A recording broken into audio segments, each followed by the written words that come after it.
ನಾವು ಕೇವಲ ಆರೋಗ್ಯ ಚೆನ್ನಾಗಿರಬೇಕು, ಸಂಪತ್ತು ಬರಬೇಕು, ಇದಕ್ಕೋಸ್ಕರ ನಾವು ಪ್ರಾಯಶ್ಚಿತ್ತಗಳನ್ನು ಮಾಡಿಕೊಂಡು ನಾವು ಮಾಡಿದ ಪಾಪಗಳ ಪರಿಹಾರ ಮಾಡಿಕೊಳ್ಳೋದು ಅಷ್ಟೇ ಅಲ್ಲ.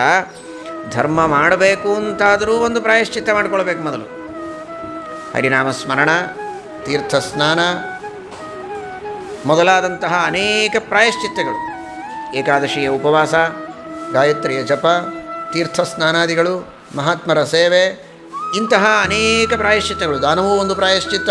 ದಾನ ಧರ್ಮಾದಿ ರೂಪವಾದ ಪ್ರಾಯಶ್ಚಿತ್ತಗಳನ್ನೆಲ್ಲ ಕೆಲವನ್ನು ಮಾಡಿಕೊಂಡು ಜನ್ಮಾಂತರದಲ್ಲಿ ಮಾಡಿದ ಪಾಪಗಳನ್ನು ಕಳೆದುಕೊಂಡ್ರೆ ಮತ್ತೆ ಪುಣ್ಯ ಕರ್ಮಗಳನ್ನು ಮಾಡೋ ಒಂದು ಸೌಭಾಗ್ಯ ಸಿಗತ್ತೆ. ಅದರಿಂದ ಇನ್ನಷ್ಟು ವಿಶೇಷವಾದ ಪುಣ್ಯವನ್ನು ಪಡೆದು ಇನ್ನೂ ಹೆಚ್ಚಿನ ಸತ್ಕಾರ್ಯಗಳನ್ನು ಮತ್ತೆ ಮಾಡ್ತಾ, ಹೀಗೆ ಇದು ಪುಣ್ಯದಿಂದ ಪುಣ್ಯವನ್ನು ಗಳಿಸೋದು.